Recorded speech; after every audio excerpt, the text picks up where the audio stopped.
I have reason to believe that the way time passes in Haunted Chocolatier could be very different from the way it works in Stardew Valley. If I'm right, it would dramatically change the way Haunted Chocolatier compares to Stardew Valley in so many ways. So far, we've been given a very limited look at Haunted Chocolatier's UI, or user interface. It's most prominent in this screenshot. Here we see our main character and 3 different UI elements.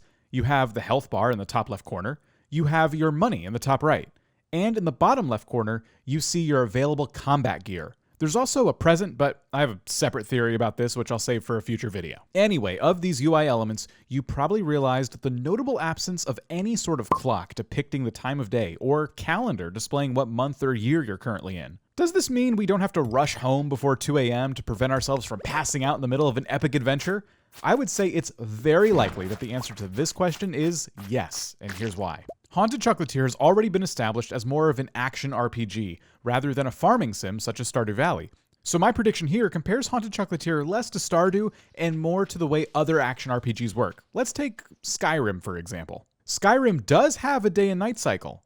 The big difference, though, is that your character doesn't suffer from any sort of fatigue. Instead, the benefit to resting at your house or an inn is so that you can charge up your health or just skip some time in general. That is how I think Haunted Chocolatier is more likely to handle time. Even for me, this is a bold prediction. The lack of a proper clock in Haunted Chocolatier would really set it apart from Stardew Valley.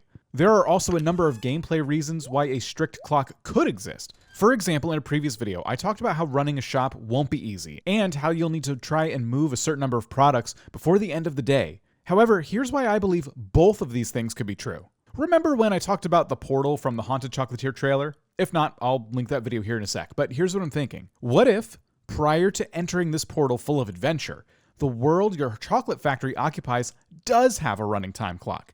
This would definitely add some stakes with regards to running a store and turning a profit on a given day. It also wouldn't be too annoying if, after a certain hour, you were forced to go to bed and save your progress. What would be annoying, though, is if you were hunting for monsters and you only had about 15 minutes or so before you need to turn tail and head back home. That's why I think jumping through this portal will remove the clock altogether, allowing you to adventure to your heart's content. Of course, I may be overthinking this, but that's what I do. If you want to learn more about this portal I'm talking about, that video is on the screen now. While you're at it, feel free to subscribe.